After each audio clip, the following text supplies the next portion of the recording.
एक बार की बात है। गांव में रहने वाला एक जवान लड़का इस बात से परेशान था कि उसके मन में हर समय कोई न कोई नकारात्मक विचार चलते ही रहते हैं। उसके मन की बकबक कभी शांत नहीं होती।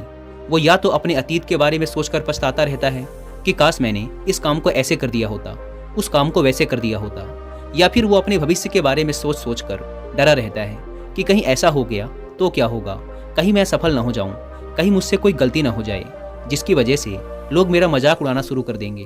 और ऐसे ही कई सारे नकारात्मक व असफलता से भरे विचार उसके मन में हर समय चलते रहते। वो हमेशा ही विचारों में खोया रहता और अंदर से डरा हुआ सा रहता। फिर उसे किसी ने बताया कि यहाँ पास के जंगल के नीचे एक बौद्ध भिक्षुक रहते हैं, तुम उनके पास जाओ, वो तुम्हारी इस मानसिक समस्या का समाधान अवश्य कर देंगे। वो लड़का उन बौद्ध भिक्षुक के पास जाता है और अपनी सारी समस्या उन्हें बताता है। बौद्ध भिक्षुक उस लड़के की बात पूरे ध्यान से सुनते हैं और कहते हैं, तो तुम मुझसे क्या जानना चाहते हो? लड़के ने कहा, मुनिवर, मैं अपने मन को खाली करना चाहता हूँ। मैं आपसे ये जानना चाहता हूँ कि मन को खाली और साफ कैसे करते हैं? भिक्षु ने कहा, मन को खाली और साफ करना कोई एक दो दिन का काम नहीं है, ये एक बहुत ही लंबी प्रक्रिया है। तो क्या तुम इसके लिए तैयार हो?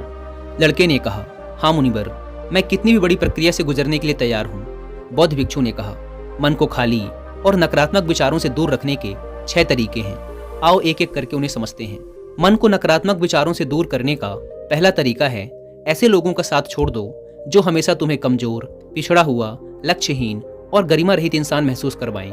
अक्सर हमारे आसपास कुछ ऐसे लोग भी होते हैं जो शायद पद और धन में थोड़ा ऊपर होते हैं, लेकिन वो अपने इसी पद और धन के घमंड में अपने से थोड़े नीचे के स्तर के लोगों को कुछ भी नहीं समझते।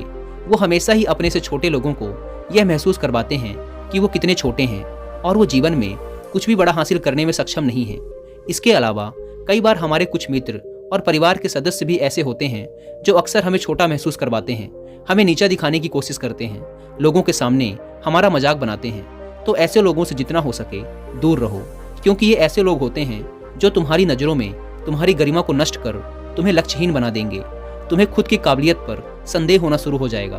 तुम्हारे अंदर खुद के प्रति और दुनिया के प्रति नकारात्मक भावना आनी शुरू हो जाएगी और ये नकारात्मक विचार तुम्हें मानसिक तनाव और चिंता की तरफ ले जाएंगे। दूसरा, बहुत ही कम और चुनिंदा लोगों को ही अपना मित्र बनाओ। ऐसे लोगों को ही अपना मित्र बनाओ जिनसे तुम कुछ सीख सकते हो, जिनकी तुम इज्जत कर सकते हो, जो तुम्हारी भावनाओं को समझे, जिनकी सोच तुमसे मेल खाती हो, जो जीवन में आगे बढ़ने में तुम्हारी सहायता करें। हमारे जीवन और चरित्र में हमारे माँ बाप के बाद हमारे मित्रों का ही सबसे ज़्यादा प्रभाव होता है। इसीलिए मित्रों का सही होना बहुत आवश्यक है। ऐसा कहा भी जाता है कि तुम उन 5 लोगों के औसत हो जिनके साथ तुम अपना सबसे ज़्यादा वक्त बिताते हो। अगर तुम्हारे आसपास के 5 लोग जिनके साथ तुम अपना सबसे ज़्यादा वक्त बिताते हो ईमानदार हैं, तो धीरे धीरे तुम भी ईमानदार होना शुरू कर दोगे। अगर वो 5 अमीर हैं तो तुम भी अमीर बनना शुरू कर दोगे। संक्षिप्त में, तुम वही बनते हो जैसे लोगों के साथ तुम अपना सबसे ज़्यादा वक्त बिताते हो। किसी महान दार्शनिक ने भी कहा है कि तुम मुझे किसी भी इंसान के मित्रों से मिलवा दो, मैं उसके मित्रों को देखकर उस इंसान का भविष्य बता दूंगा। हमारी सबसे बड़ी समस्या ये है कि हम लोगों को ना नहीं बोल पाते। हम ऐसे लोगों से भी ना नहीं बोल पाते जिन्हें हम अपनी ज़िंदगी में नहीं चाहते, और फिर हम ना चाहते हुए भी इन नकारात्मक लोगों के साथ अपना वक्त बिताते रहते हैं। इसीलिए हमें सबसे पहले उन लोगों को अपनी ज़िंदगी से ना बोलना है जिनके लिए हमें लगता है कि अगर ये हमारी ज़िंदगी में ना हो तो शायद हम ज़्यादा खुश रहेंगे। दोस्तों, अगर आप भी अपनी लाइफ से टॉक्सिक मेंटेलिटी वाले लोगों और ऐसी हर चीज़ को जो आपको आगे बढ़ने से रोकती है इग्नोर कर लाइफ में आगे बढ़ने का एटीट्यूड डेवलप करना चाहते हैं, तो इसके लिए आप कुकू एफएम पर एक ऑडियो बुक सुन सकते हैं जिसका नाम है इग्नोर एवरीबॉडी। इस ऑडियो बुक में लाइफ की उन रेड लाइट को इग्नोर करने के बारे में बात की गई है जो अक्सर हमें कुछ अलग करने से रोक देती हैं। इस ऑडियो बुक का मेन सब्जेक्ट क्रिएटिविटी है, जो कि हर इंसान के अंदर किसी न किसी वे में होती है, लेकिन उसे पहचानने के लिए और सोसाइटी के लोगों को इग्नोर करके आगे बढ़ने की इंस्पिरेशन कैसे मिलेगी, उसके लिए आपको ये बुक समरी जरूर सुननी चाहिए। कुकू एफएम के बारे में तो आप सब जानते हैं कि यह इंडिया का one of the best audio book platform है, जहां पर आप एक बुक से भी कम की कीमत पे करके पूरे 1 साल तक हजारों किताबों को ऑडियो फॉर्म में सुन सकते हैं, वो भी हिंदी जैसी रीजनल लैंग्वेज में। नॉर्मली इस प्लेटफॉर्म के 1 साल का सब्सक्रिप्शन पड़ता है 399 रुपये का, लेकिन यह पहले 250 लोगों को मिलेगा सिर्फ 199 रुपये में, अगर आप यूज़ करते हैं कूपन कोड WI50। अगर आप इस ऐप को डाउनलोड करना चाहते हैं तो link description and first comment पर मिल जाएगी। बौद्ध भिक्षुक ने कहा, मन को खाली करने का तीसरा तरीका है वर्तमान में जियो। भिक्षुक ने लड़के की तरफ इशारा करते हुए कहा, तुम अपना अतीत नहीं बदल सकते, लेकिन तुम अपना वर्तमान अवश्य बदल सकते हो। इसलिए पूरी तरह से वर्तमान में रहते हुए उन चीज़ों और कामों पर ध्यान दो जो तुम्हारे नियंत्रण में हैं, जिन्हें तुम आज कर सकते हो, जिन्हें तुम आज बदल सकते हो। मेरी एक बात हमेशा याद रखना, केवल वर्तमान में रहकर ही भविष्य को संवारा जा सकता है, इसलिए वर्तमान में जीने की आदत डालो। बौद्ध भिक्षुक ने कहा, चौथा, स्वस्थ और पौष्टिक खाना खाओ। हमारा शरीर ऊर्जा से चलता है और हम जैसा खाना खाएंगे वैसे ही ऊर्जा हमारे शरीर को मिलेगी और फिर वैसा ही हमारे शरीर और मन का व्यवहार भी होगा। अगर तुम कोई ऐसा भोजन ग्रहण करते हो जिसमें खुद कोई जीवंतता नहीं है, जैसे कि मांसाहार, तो तुम्हारी मन स्थिति पर भी इसका विपरीत प्रभाव पड़ता है। साथ ही अगर शरीर ही स्वस्थ नहीं है तो हमारा मन भी प्रसन्न नहीं रह सकता। जब शरीर अस्वस्थ और कमजोर होता है तो मन में बहुत से नकारात्मक और हीनता के विचार आते हैं।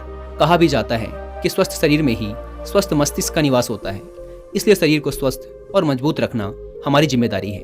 बौद्ध भिक्षुक ने आगे कहा, पांचवा, रोज अकेले में ध्यान करो। ध्यान किसी के साथ नहीं, हमेशा अकेले ही करो।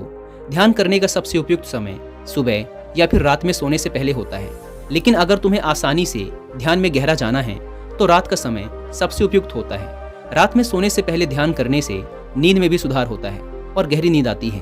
ध्यान करने के लिए तुम अपनी सांसों पर ध्यान केंद्रित कर सकते हो या फिर अपने मन में उठने वाले विचारों पर भी ध्यान दिया जा सकता है।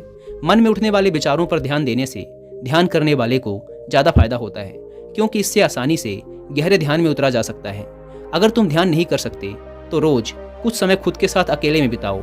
खुद के व्यवहार को जानने की कोशिश करो, ये देखने की कोशिश करो कि मन में किस तरह के विचार उठ रहे हैं। जब तुम लंबे समय तक ध्यान करते हो या अपने साथ अकेले में वक्त बिताते हो तो तुम धीरे धीरे खुद को जानना शुरू कर देते हो।